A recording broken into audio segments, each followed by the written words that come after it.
The scream that tore from Clara Powell's throat echoed through the marble halls of the Thornmeyer estate, but no one would hear it. The mansion had been abandoned for decades, or so the Historical Society had told her.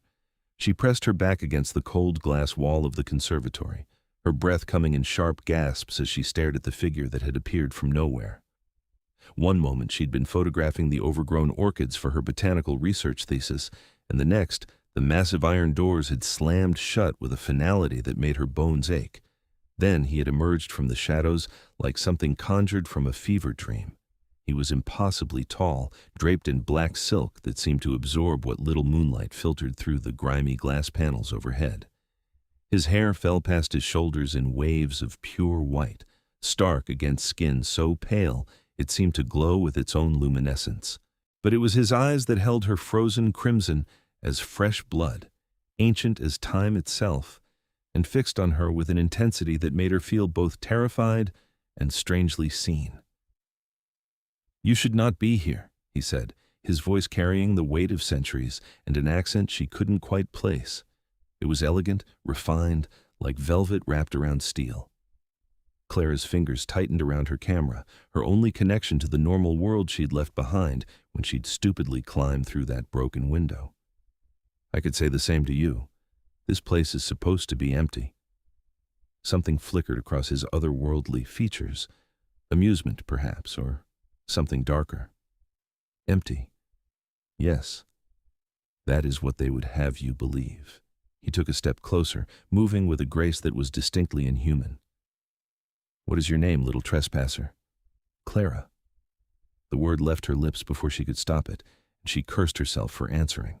Every instinct screamed that she was in danger, yet she couldn't look away from him. "Clara Powell. I'm a graduate student. I'm just doing research on the plant species that grow in abandoned Victorian conservatories. I didn't mean to intrude on whatever this is." "Clara." He repeated her name like he was tasting it, rolling it around in his mouth. "I am Vladislav Morganneth, and you have stumbled into a prison that has held me for 117 years. He gestured to the conservatory around them, and for the first time, Clara noticed the strange symbols etched into every surface: the doorframe, the glass panels, even the iron framework overhead. They glowed faintly with a sickly green light. "A prison?"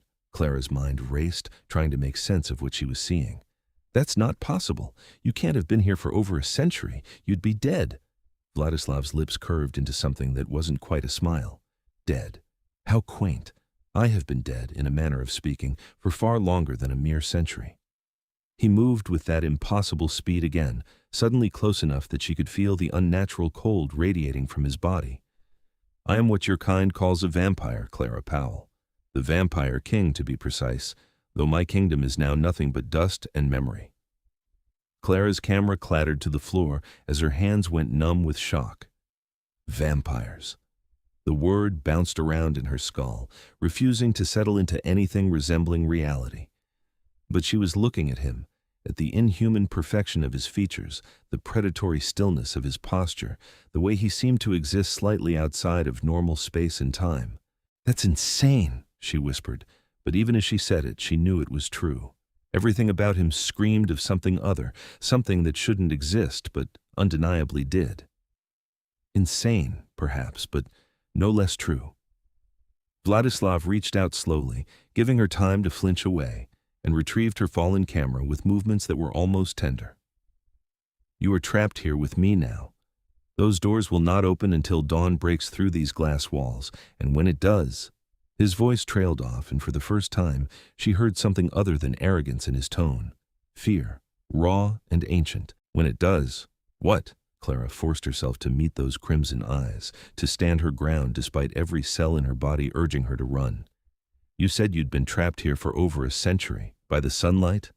Vladislav turned away from her, moving deeper into the conservatory where the plants had grown wild and tangled, creating a jungle of green and shadow. "Not by the sunlight alone. This place was crafted as a torture device by those who feared my power. The symbols you see, they are binding runes, ancient magic that keeps me confined to these walls. But the true cruelty lies in the construction itself." He gestured upward at the glass ceiling. A conservatory is designed to welcome the sun, to channel its light and warmth. When dawn comes, every surface will become a conductor of sunlight. There will be nowhere to hide, nowhere to run. I will burn, slowly and agonizingly, until sunset grants me reprieve. And then the cycle begins anew. The horror of it settled over Clara like a physical weight. That's torture. That's, my God, for over 100 years. Why? What did you do? What did I do? Vladislav spun to face her, and for the first time she saw the full force of his fury.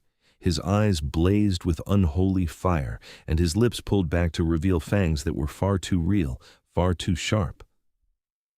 I loved someone I should not have loved. I dared to bridge the gap between our kinds, and for that crime, her family hunters, every one of them, decided I must suffer for eternity. Clara's heart hammered against her ribs, but beneath the fear, something else stirred. Sympathy.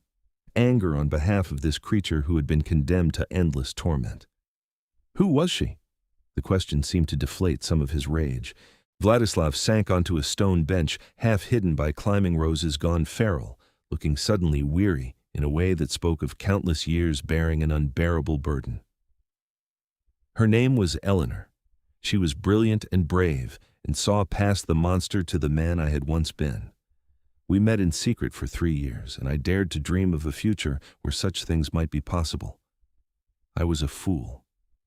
Clara found herself moving closer, drawn by the raw pain in his voice. She settled onto the bench beside him, maintaining a careful distance but no longer trying to flee. What happened to her? They killed her.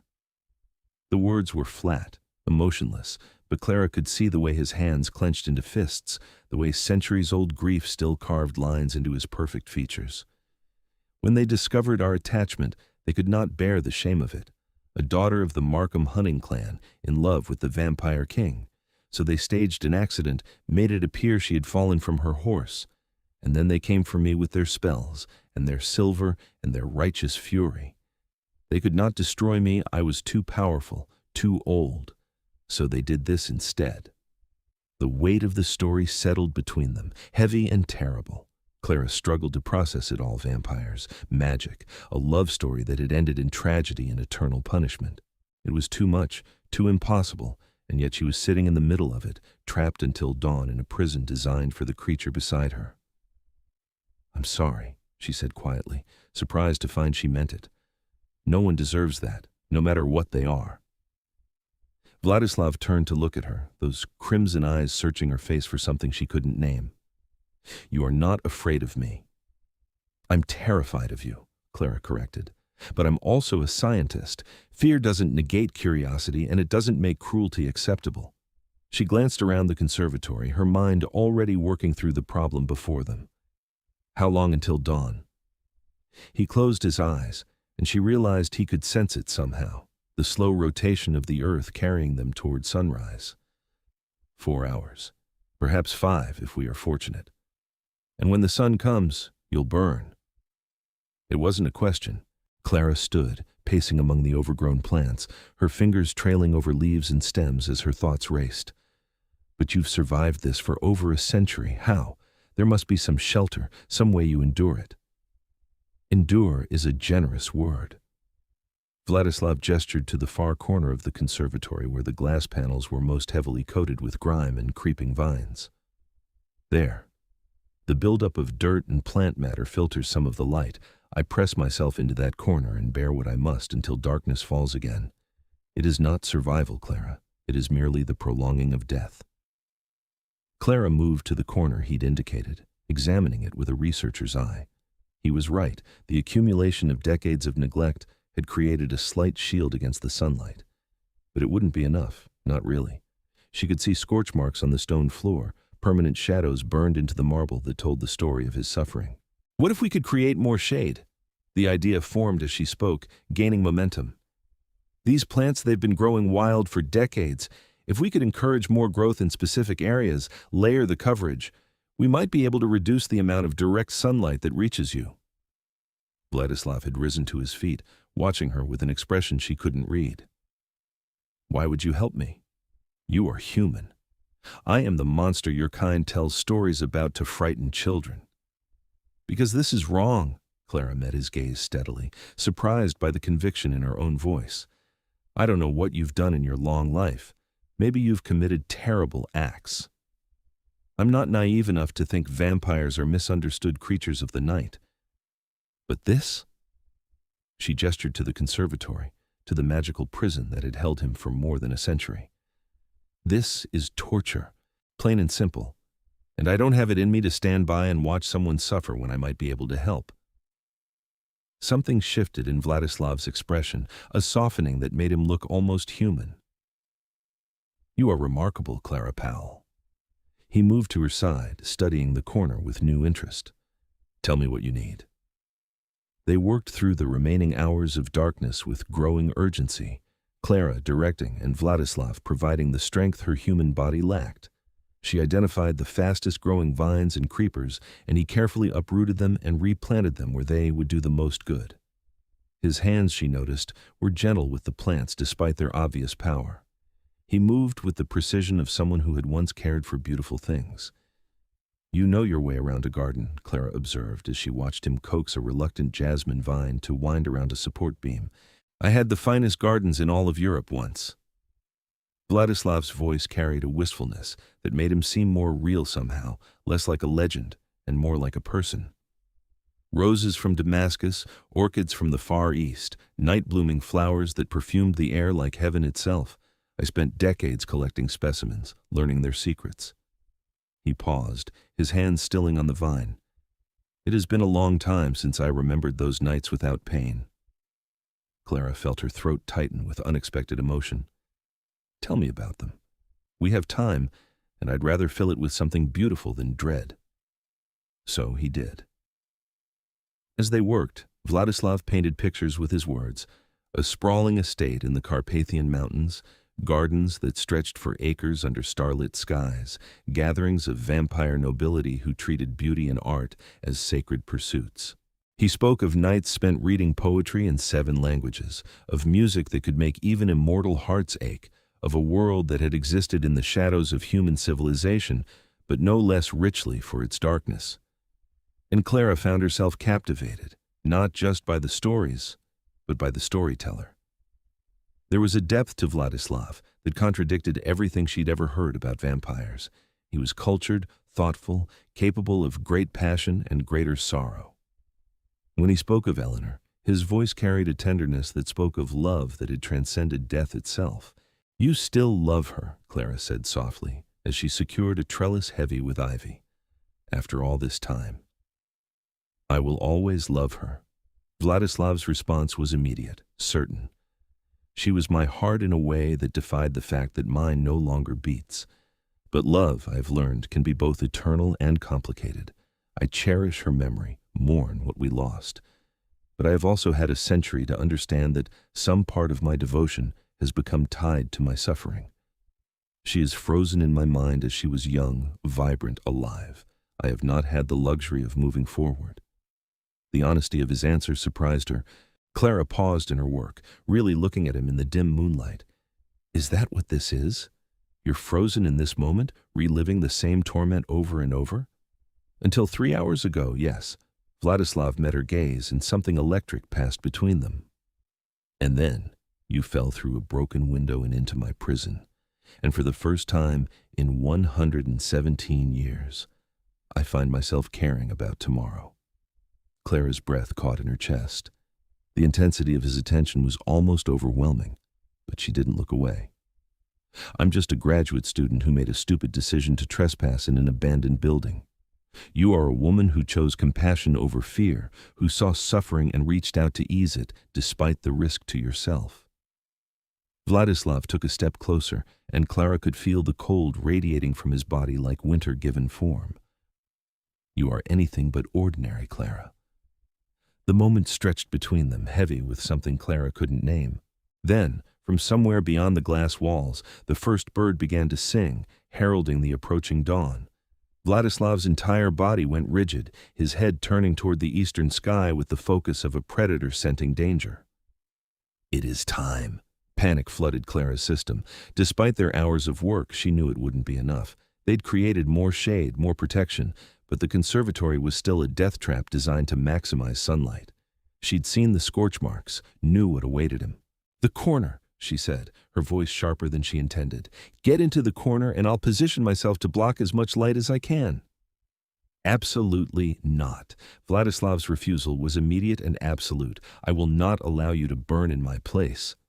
I'm human. The sunlight won't hurt me the way it hurts you." Clara was already moving, positioning herself where the first rays would strike. "I can take it, but you can't. Let me help." With that supernatural speed that still startled her, Vladislav crossed the space between them and caught her shoulders in his cold hands. "Listen to me, Clara Powell. What you propose is madness. The light that comes through these walls is not ordinary sunlight. The enchantments on this place amplify it, focus it like a lens. It will burn you, perhaps not as quickly as it burns me, but you will suffer. I cannot bear to be the cause of that." "Then what do we do?" Clara felt tears prick her eyes, frustrated and frightened. "I can't just watch you burn." Vladislav's expression softened, one pale hand rising to cup her cheek with a gentleness that contradicted his monstrous nature. "You have already given me a gift beyond measure. For the first time in over a century, I will face the dawn, knowing that someone in this world cares whether I survive it. That alone has made this night worth every moment of suffering that came before." "That's not enough." The words burst from Clara with surprising vehemence. "You can't just accept this. There has to be a way to break the binding, to free you from this place." "If there were, I would have found it long ago." But something in Vladislav's eyes suggested he wasn't entirely convinced of his own words. "The magic that binds me here is old and powerful, crafted by the Markham clan's most skilled witch. I have spent decades studying these runes, searching for a weakness, and found nothing."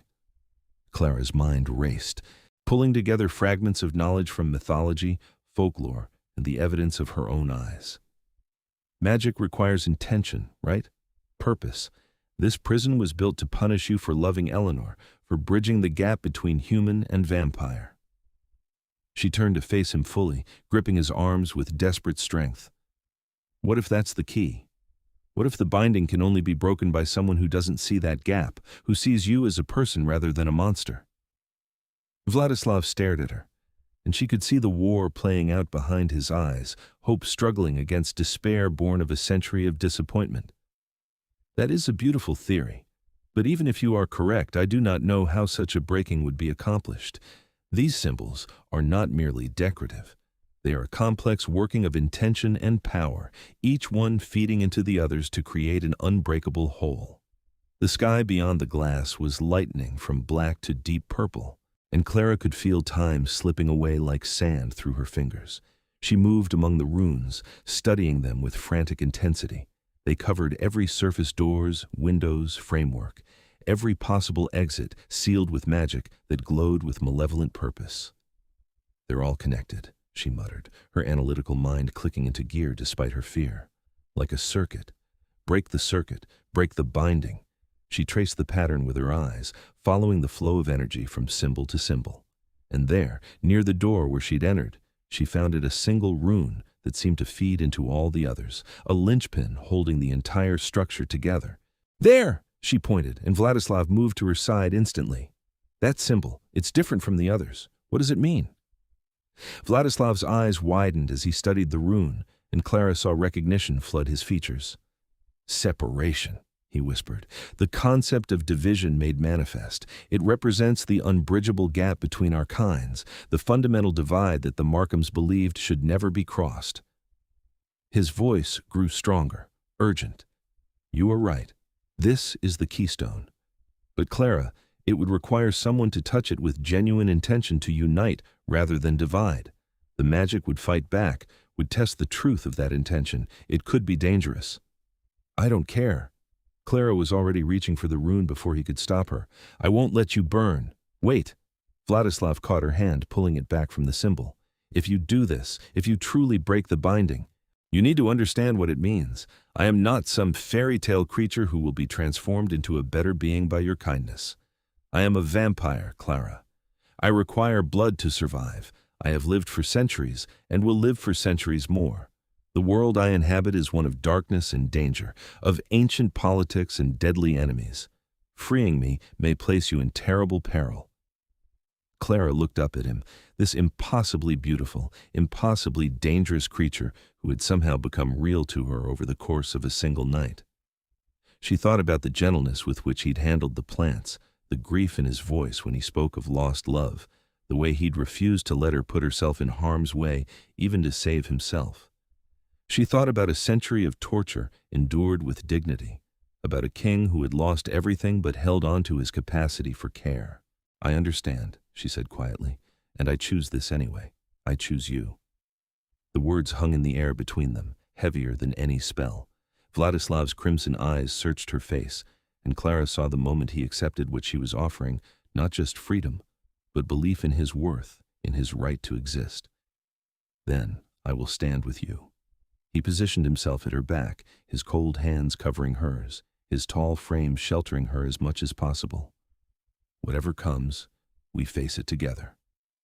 Clara pressed her palm to the rune, and Vladislav's hand pressed over hers.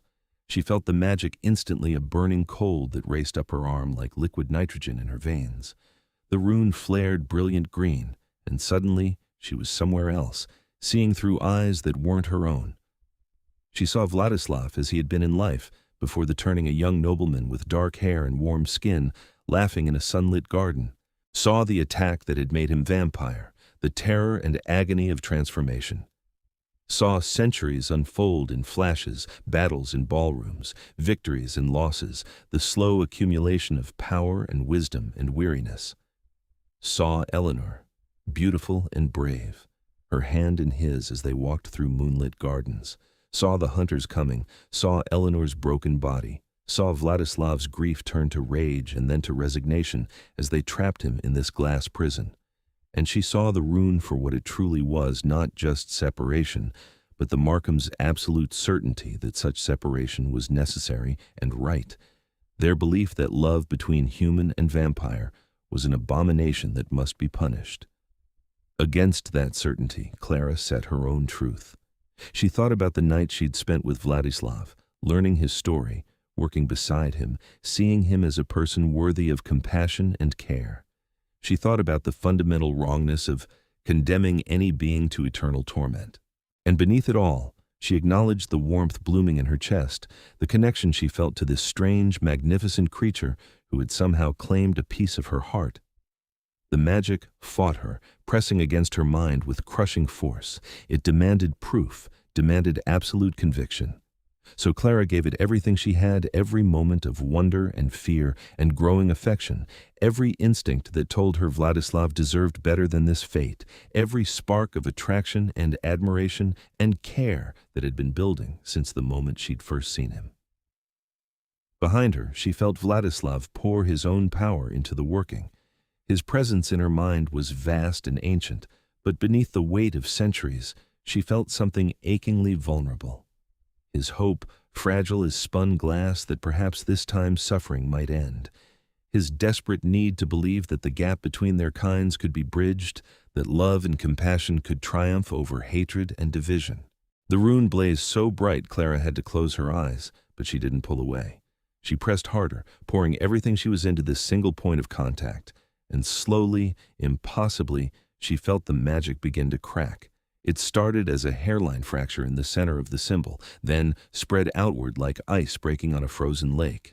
The green light flickered, pulsed, and suddenly shattered in a burst of energy that threw both of them backward. Clara landed hard on the marble floor, her head spinning, her hand still burning with cold fire. "Clara!" Vladislav was at her side instantly, his hands hovering over her as if afraid to cause further harm. "Are you hurt?" She struggled to sit up, her vision swimming. But as her eyes focused, she saw it every rune in the conservatory was dark, their sickly green glow extinguished like candles in the wind. The magical circuit was broken. "Did it work?" Her voice came out rough, her throat raw from screaming, though she couldn't remember making a sound. Vladislav rose slowly, moving toward the iron doors that had been sealed for over a century. He placed his hands on the metal, and Clara held her breath as he pushed. For a moment, nothing happened. Then, With a groan of protesting hinges, the doors swung open. The sound Vladislav made was barely human, a sob of relief and disbelief combined. He stood in the open doorway, one hand braced against the frame as if to prove it was real. "It's broken. You broke it." He turned to look at Clara, and she was stunned to see tears tracking down his pale cheeks, glittering like diamonds in the pre-dawn light. "After 117 years, I'm free." Clara felt her own tears fall, joy and exhaustion making her giddy. "Then get out of here. The sun is coming. You need to find shelter." But Vladislav didn't move toward freedom. Instead, he crossed back to Clara, sinking to his knees beside her and gathering her into his arms with a tenderness that stole her breath. "I am not leaving you. Not now, not ever, unless you wish me gone." His voice was fierce, fervent. "You gave me back my life, Clara Powell. You saw me at my most monstrous and chose mercy. You are a wonder, and I find myself unwilling to return to a world that does not have you in it." Clara's heart hammered against her ribs, and she wasn't sure if it was fear or excitement or some wild combination of both. "Vladislav, you barely know me. We spent one night together." "I have lived for over 5 centuries, Vladislav said, pulling back enough to meet her eyes. "I have known countless people in that time, spent years and decades in their company. And I tell you truly, one night with you has meant more than centuries with most of them. You are brave and brilliant and kind, and I would very much like the opportunity to know you better, if you will grant me that chance." The sky was turning pink now, the first rays of sun beginning to crest the horizon.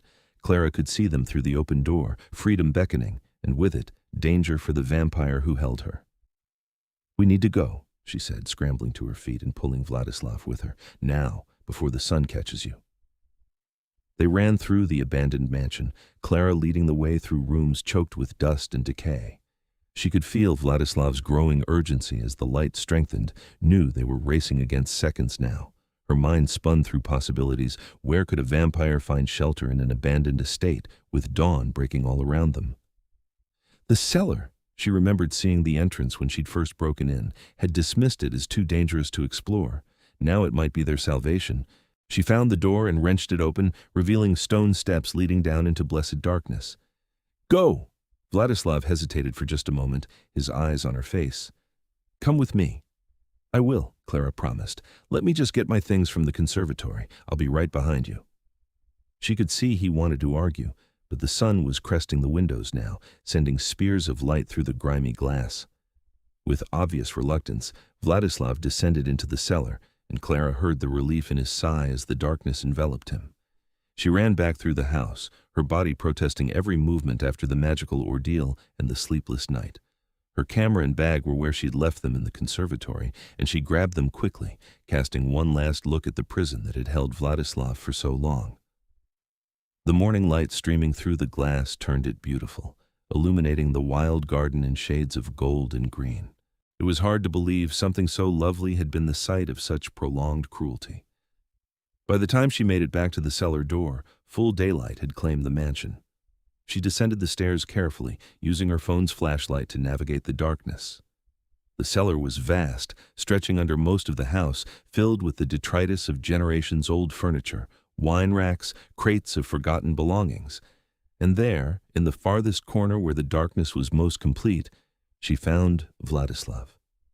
He'd settled onto the floor with his back against the stone wall, his white hair gleaming even in the dim light from her phone. He looked exhausted in a way she hadn't seen before, the weight of his ordeal finally catching up with him now that the immediate crisis had passed. "You came," he said softly, and there was such relief in his voice that Clara felt her heart clench. "I promised." She settled beside him, close enough that their shoulders brushed. The cold of him was shocking against her warmth, but not unpleasant. "We're safe now. You can rest."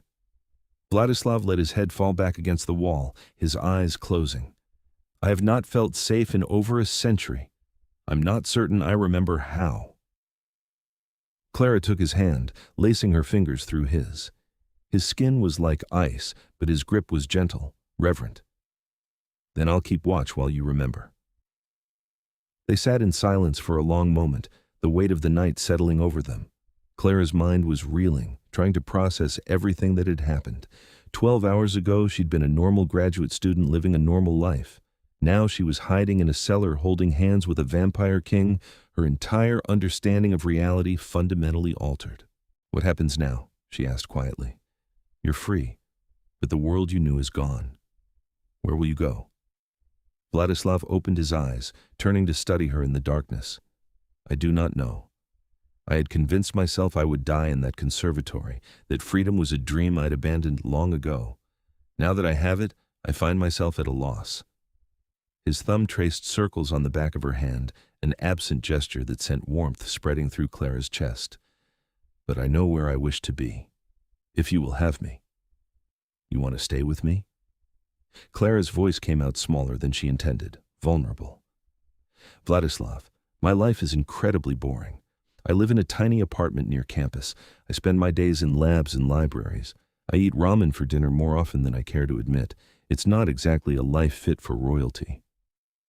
A ghost of a smile crossed Vladislav's lips.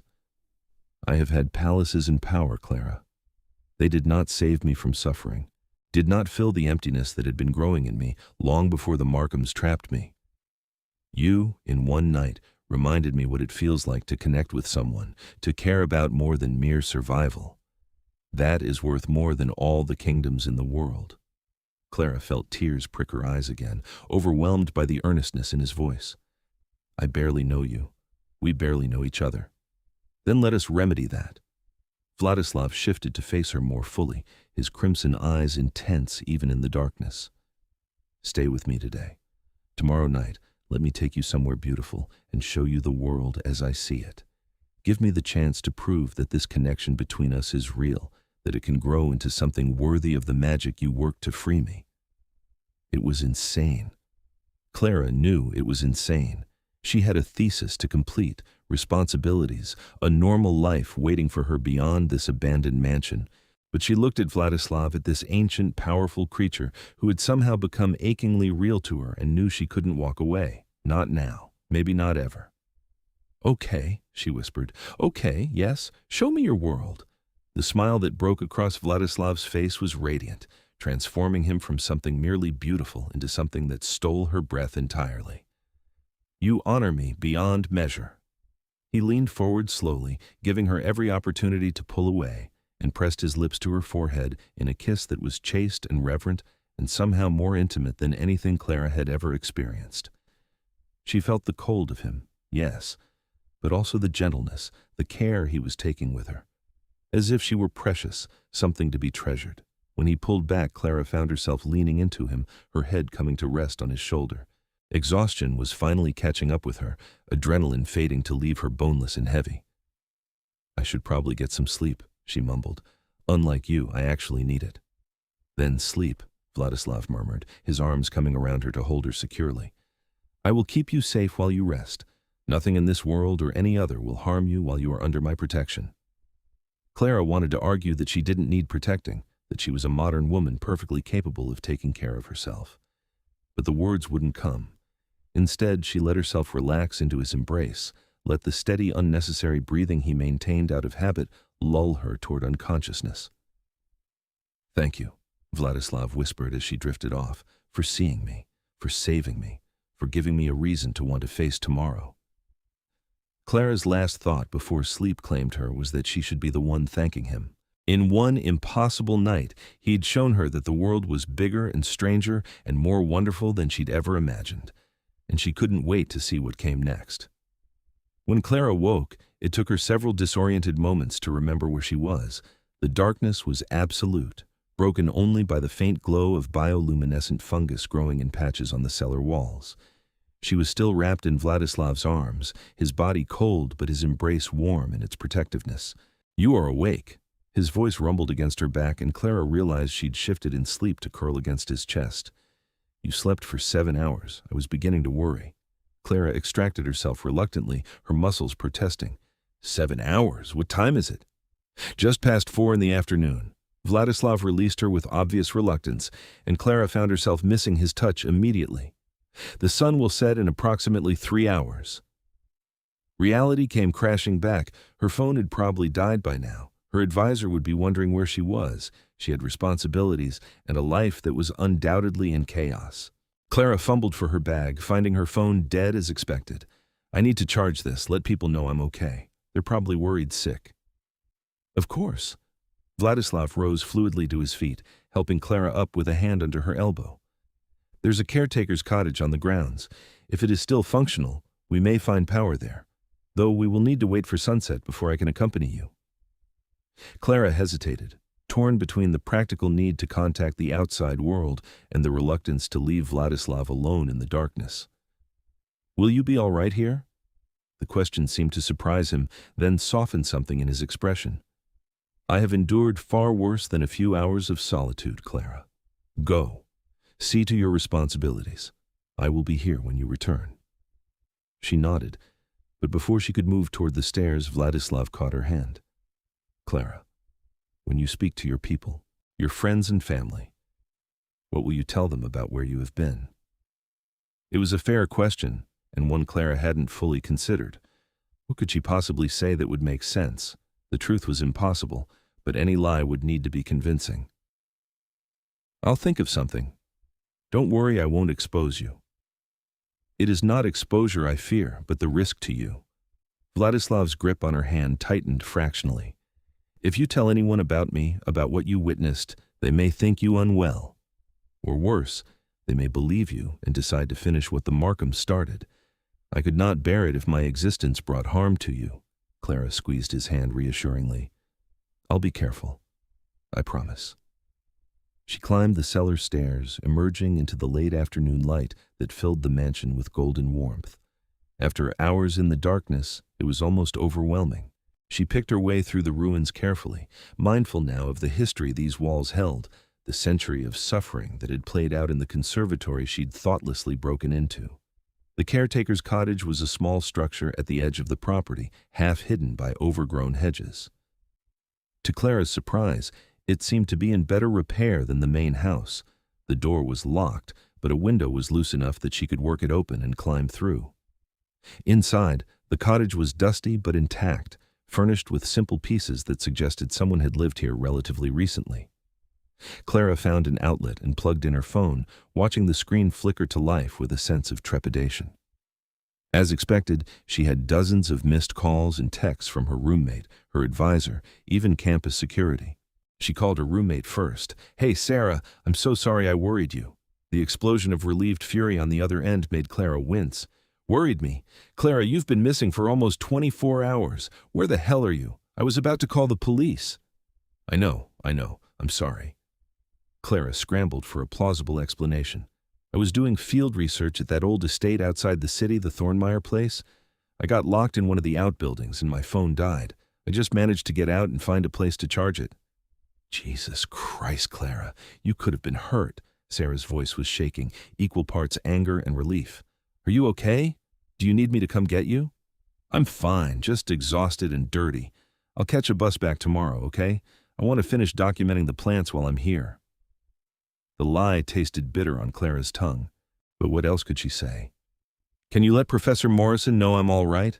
Tell him I'll have the preliminary data for him by Monday? Sarah grumbled but agreed, extracting promises that Clara would check in every few hours and provide detailed location information. By the time she'd made similar calls to her advisor and campus security, the sun was sinking toward the horizon, painting the sky in shades of orange and purple. Clara made her way back to the mansion, back to the cellar where Vladislav waited. She found him exactly where she'd left him, though he'd risen to his feet at the sound of her footsteps on the stairs. All is well? He asked, his voice carrying a note of anxiety that made Clara's heart ache. All is well. They think I got locked in while doing research, which is technically true. She crossed to him and, without thinking about it, took his hands in hers. I told them I'd be home tomorrow, which means I have tonight with you. Something blazed in Vladislav's eyes, fierce and bright. Then I intend to make it a night you will never forget. He raised her hands to his lips, pressing kisses to her knuckles that sent shivers up Clara's spine. The sun is nearly set. Soon I can show you wonders you have never imagined. They ascended to the main floor together as the last light faded from the sky. Clara watched in fascination as Vladislav seemed to come alive in the darkness, his movements becoming more fluid, more confident. He led her out of the mansion and into the overgrown grounds, and Clara gasped at what she saw. In the moonlight, the estate was transformed. What had seemed ruined and abandoned in daylight now appeared romantic, mysterious. The gardens that had run wild for over a century glowed with night-blooming flowers, moonflowers, and evening primrose, jasmine, and nicotiana. The air was thick with perfume, and Clara could hear the whisper of nocturnal creatures going about their business. "It's beautiful," she breathed, and Vladislav smiled. "This is how I have always seen the world. Darkness is not absence, Clara. It is presence of a different kind, subtle, nuanced, full of hidden wonders." He offered her his arm. "Walk with me?" They strolled through the gardens, Vladislav naming plants and pointing out details Clara would never have noticed on her own. He showed her a family of rabbits that fled at their approach, an owl hunting in the trees overhead, the careful architecture of spider webs strung between bushes like silver lace. "You love this," Clara observed, watching the way his face animated as he spoke of the natural world. "All of this, the plants, the creatures, the darkness, you're not the monster they painted you as." "I am both and neither." Vladislav's expression grew serious. "I have killed, Clara. I have taken life to sustain my own. I have been ruthless when necessity demanded it, and I have made choices that haunt me still. But I have also tried to live with honor, to find beauty in the darkness, to remember the man I was before the change. I am complex, as all beings are. I simply have had centuries to accumulate complexity." Clara considered this, turning it over in her mind. "Do you kill when you feed?" "Not in over 200 years. Vladislav's voice was firm. "I learned long ago that death is not necessary. I can take what I need without ending a life, though it requires control and care. The blood itself sustains me. The death is merely a consequence of greed or carelessness, and you're not greedy or careless." It wasn't quite a question, but Vladislav answered anyway. "I am many things, but not those. I learned the value of restraint long ago." He paused their walk, turning to face Clara fully. "I tell you this because I want you to understand what I am. If we are to continue this connection between us, you must know the truth of my nature. I will need to feed, and soon. The magic you worked to free me, combined with the coming dawn I faced, has depleted my reserves significantly." Clara's heart rate kicked up, but not entirely from fear. There was something else there, something that made her skin flush warm. "What does that mean? What do you need?"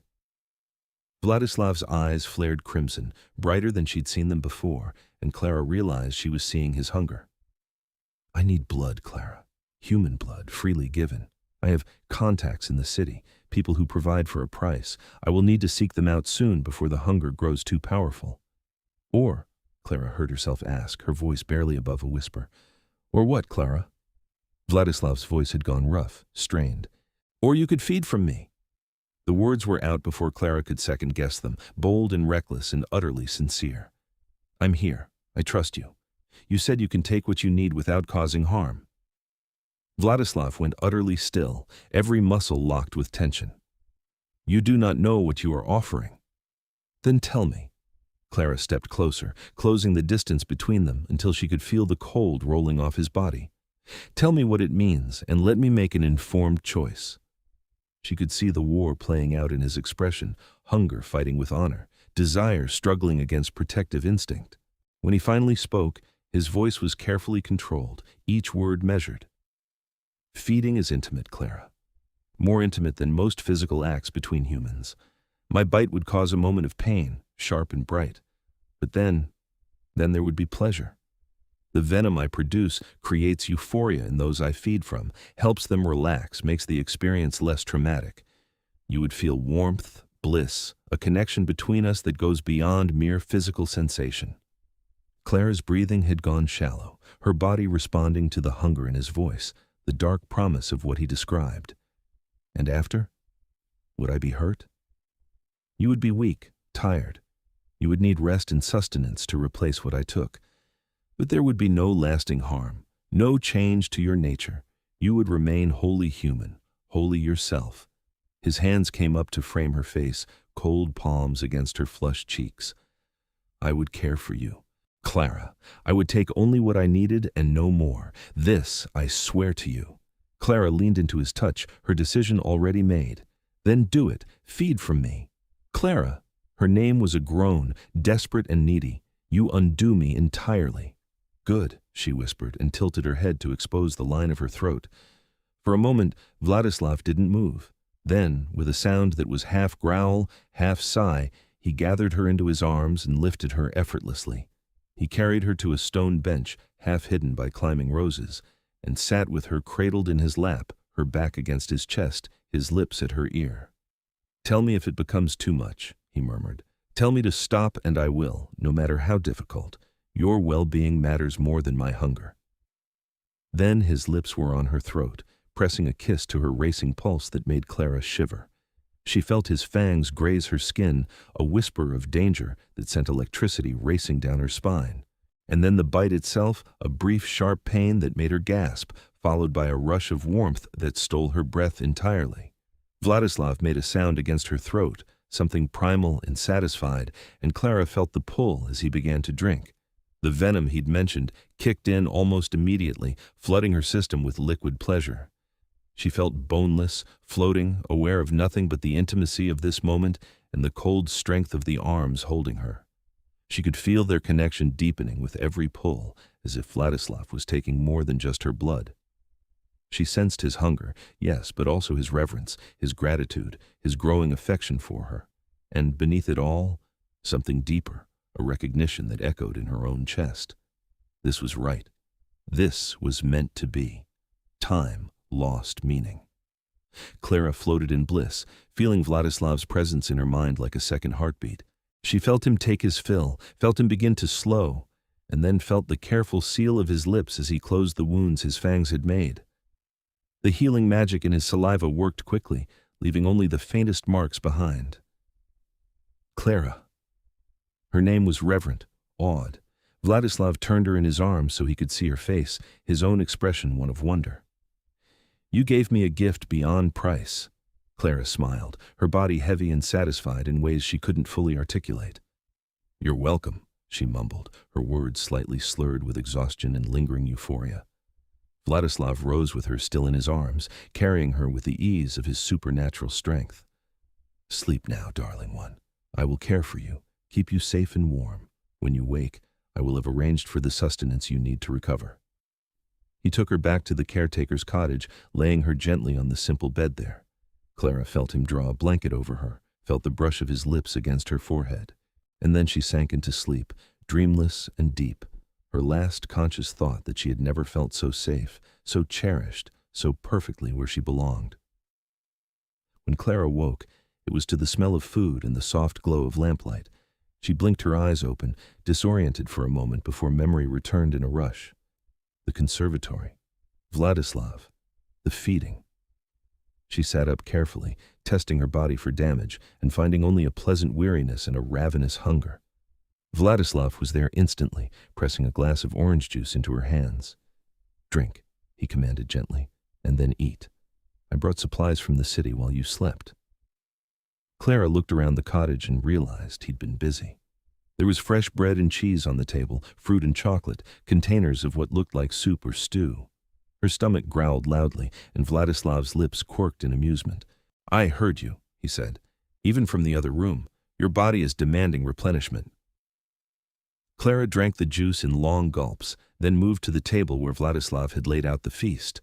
She ate with single-minded focus, aware of him watching her, but too hungry to care. It was only when she'd taken the edge off her hunger that she realized what he'd done. You went to the city, in the middle of the night, to get me food. She looked up at him, this ancient vampire king who was currently acting more like a worried mother hen. Vladislav, you didn't have to do that. Of course I did. He settled into the chair across from her, his expression serious. You gave me your blood, Clara. The least I can do is ensure your swift recovery. Besides, a hint of vulnerability crept into his voice.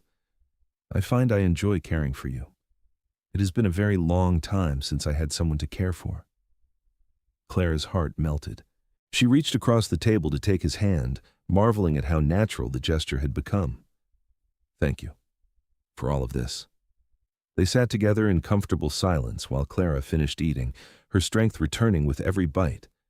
When she finally pushed away from the table, replete and satisfied, she found Vladislav watching her with an intensity that made her skin warm. "What?" she asked, suddenly self-conscious. "I am trying to understand how this is possible," Vladislav said softly. "I have existed for over 5 centuries.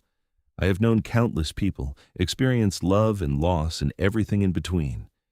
Yet you, Clara Powell, have become essential to me in less than 2 days. I feel your absence when you sleep as an ache in my chest. I think about your smile and feel something I had thought long dead stir within me. How is this possible?" Clara's breath caught at the raw honesty in his words. "I don't know," she admitted. "I feel it too. This connection between us, it's too fast, too intense. It doesn't make logical sense. And yet it is real." Vladislav rose from his chair, moving around the table to kneel beside her. He took both her hands in his crimson eyes searching her face. "I do not know what the future holds, Clara.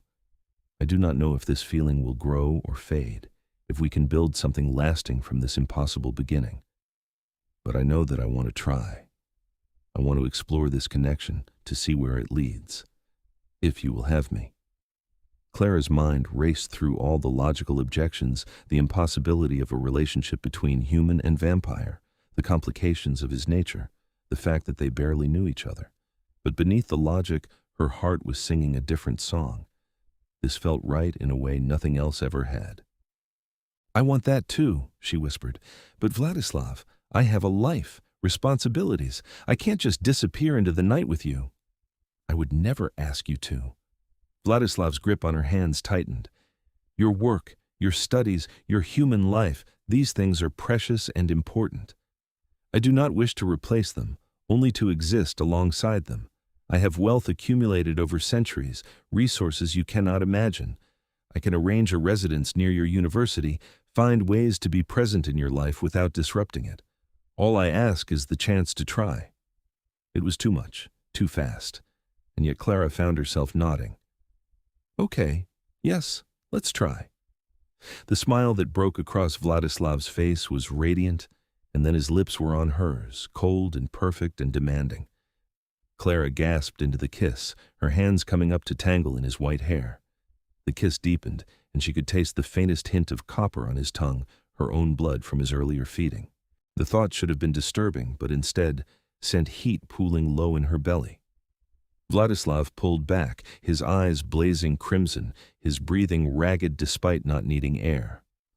"Clara," he groaned, "we should stop. I want to do this properly, to court you as you deserve." "Or," Clara said breathlessly, "you could kiss me again, and we could figure out the proper courtship later." Vladislav needed no further encouragement. He lifted her from the chair, wrapping her legs around his waist as he claimed her mouth again.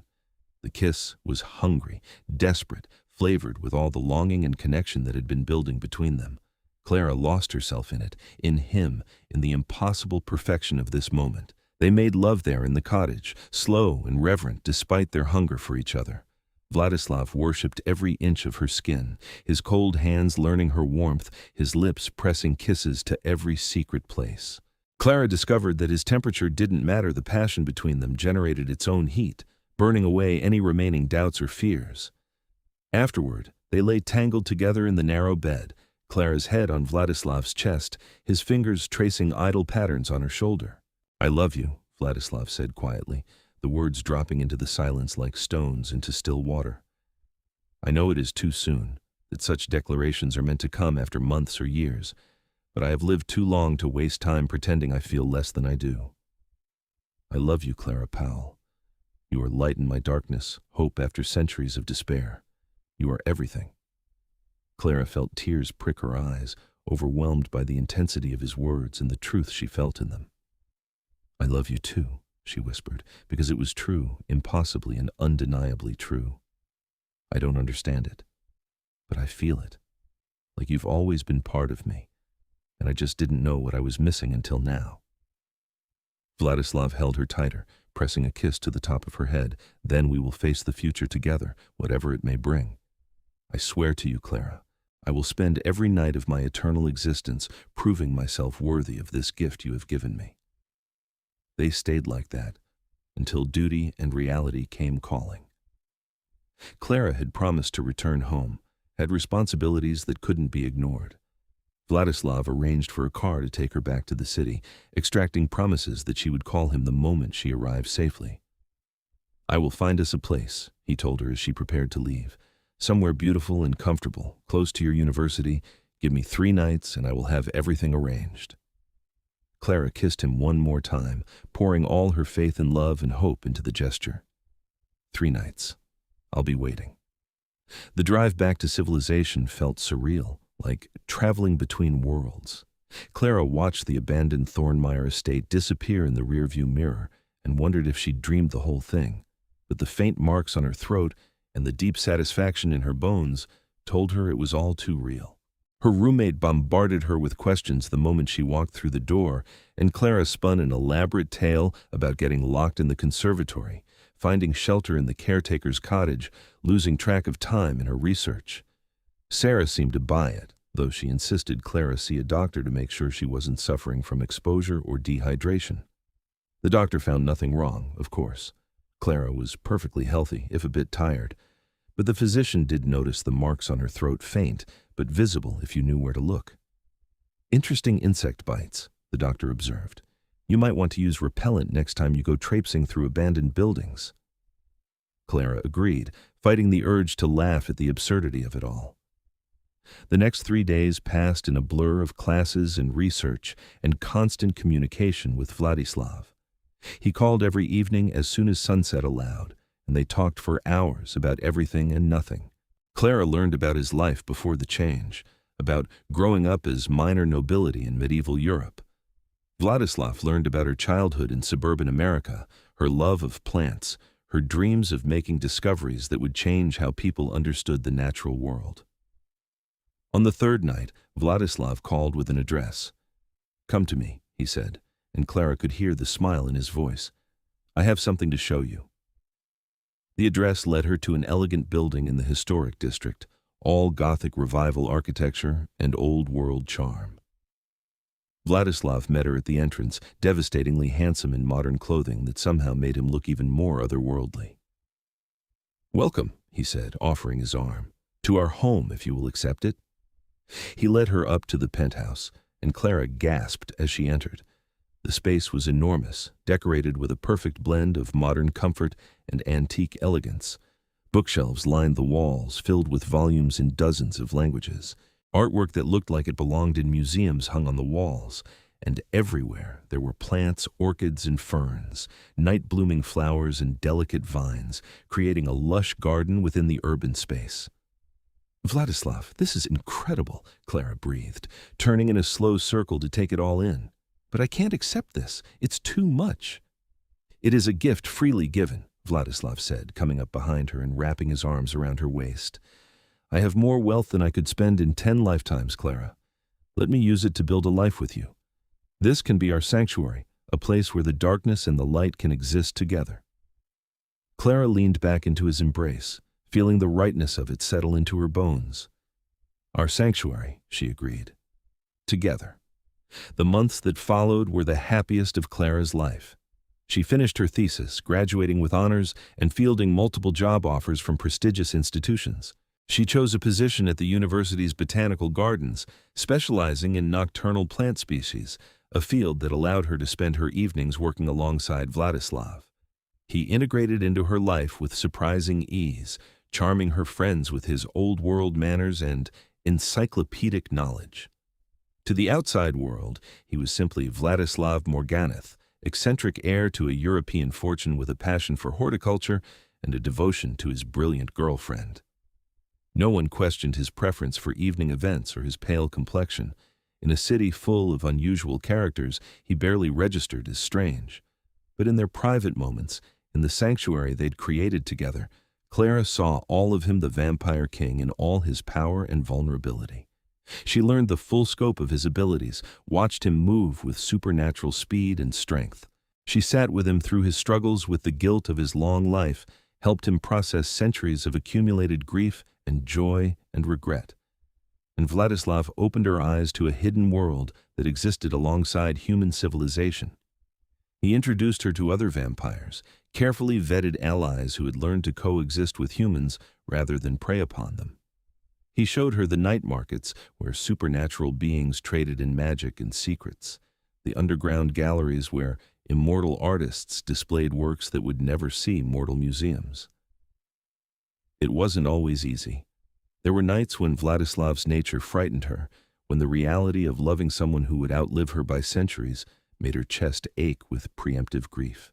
There were moments when Clara's mortality frustrated him, when he raged against the unfairness of finding love only to know it must end.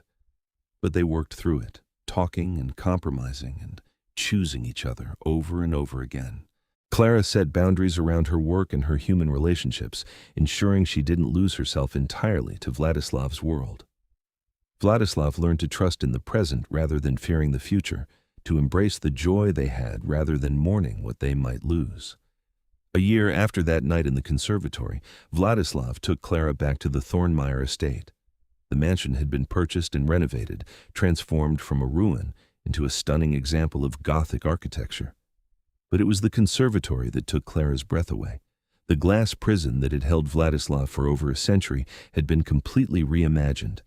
The binding runes were gone, replaced with beautiful etchings of flowers and stars. The wild tangle of plants had been carefully cultivated into a lush garden that bloomed both night and day. And everywhere there were places of shadow and shelter, ensuring that Vladislav could enjoy the space he'd once feared. "It's beautiful," Clara whispered, her hand tight in his. "You took something terrible and made it beautiful." "We did," Vladislav corrected. "You broke the curse, Clara. You transformed my prison into possibility. I merely finished what you started." He turned to her, reaching into his pocket to withdraw a small box.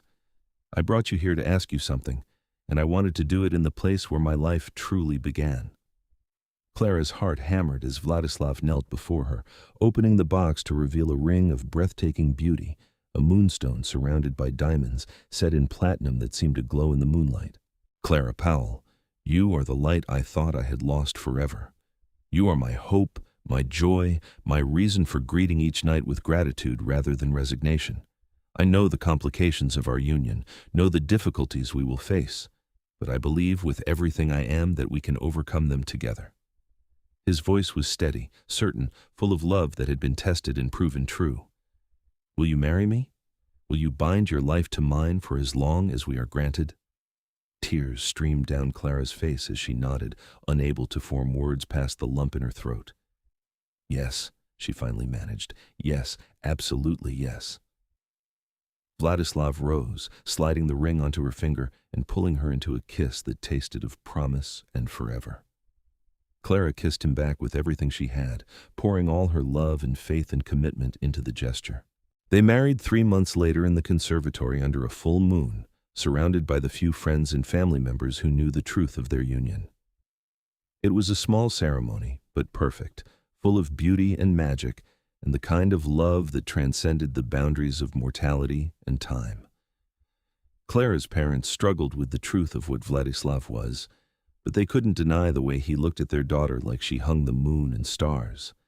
And gradually, they came to accept him, to see past the monster to the man who loved their daughter with a devotion that was almost frightening in its intensity. The years that followed were rich and full. Clara continued her work, making groundbreaking discoveries in botanical science that earned her recognition and respect. Vladislav supported her ambitions while pursuing his own projects, establishing foundations to preserve historical gardens, funding research into coexistence between supernatural and human communities, slowly working to build a world where love like theirs wouldn't require secrecy and sacrifice. They traveled the world together, Clara experiencing the wonders Vladislav had seen over his long life through new eyes. He showed her the gardens of Kyoto under cherry blossoms, the night markets of Marrakesh, the ancient libraries of Alexandria that still existed in hidden spaces. And Clara showed him how to see these places with fresh wonder, how to appreciate them not as an immortal who had seen everything, but as someone experiencing joy in the present moment. On their 5th anniversary, Clara broached the subject they had both been dancing around. They were in the conservatory again. She curled in Vladislav's lap, as had become their custom, his fingers playing with her hair. "I've been thinking," she said quietly, "about the future, about what happens when I get old and you don't." Vladislav's hand stilled, tension entering his frame. Clara. "Let me finish," she interrupted gently. "I've been researching. I know that turning humans is possible, that with your blood I could become like you, and I want you to know that I've thought about it seriously. I've considered what it would mean, the eternity, the need for blood, outliving everyone I know except you." "And?" Vladislav's voice was carefully neutral, but Clara could feel the hope and fear warring in him. "And I don't want it. Not now, anyway." She shifted to look up at him, cupping his face in her hands. "Maybe when I'm older, when I've lived a full human life and accomplished what I want to accomplish, maybe then I'll choose to join you in darkness. But right now, I want to experience my mortality fully. I want to age and change and live at a human pace, and I need you to be okay with that." Vladislav closed his eyes, and Clara saw a single tear track down his pale cheek. "I am terrified of losing you," he admitted. "The thought of watching you fade while I remain unchanged, it is agony, Clara. But I understand. I will not ask you to surrender your humanity before you are ready, even if the cost is my eventual heartbreak." "You won't lose me," Clara promised. "Not really. Even if I choose to live out my natural span and die as humans do, you'll carry me with you. And maybe that's enough. Maybe that's the gift I can give you, a reason to keep living, keep trying, even after I'm gone." They held each other in the conservatory, in the space that had been prison and was now sanctuary, and made peace with the uncertain future before them. It wasn't a perfect solution, but it was honest, real, based on love that acknowledged the complexity of their situation rather than trying to ignore it. Years passed. Clara's hair began to show threads of silver. Fine lines appeared at the corners of her eyes. Her body began the slow, inevitable process of aging, while Vladislav remained exactly as he had been the night she met him, pale and perfect and unchanging. But their love didn't fade. If anything, it grew deeper, richer, seasoned by time and trials overcome. They learned each other's languages, the subtle ways they communicated affection and need and comfort. They built a life that was uniquely theirs, part human, part vampire, entirely devoted to the impossible love they'd found in a locked conservatory all those years ago. On their 10th anniversary, Clara woke to find Vladislav watching her sleep, something he often did in the hours before dawn. "What are you thinking?" she murmured, reaching out to trace the line of his jaw. "That I am the most fortunate being in existence," Vladislav replied, capturing her hand and pressing a kiss to her palm. "That I was given 117 years of torment, and it was worth every moment of suffering because it led me to you." Clara's eyes filled with tears, even as she smiled. "That's the most romantic thing anyone has ever said to me, and also slightly concerning from a mental health perspective." Vladislav laughed, the sound rich and warm and full of joy. "Perhaps both can be true." They made love as dawn painted the sky outside their windows, the light filtering through carefully designed shades that kept Vladislav safe while allowing Clara to bask in the warmth. And afterward, as Clara drifted toward sleep and Vladislav prepared to rest through the daylight hours, she felt a sense of absolute rightness.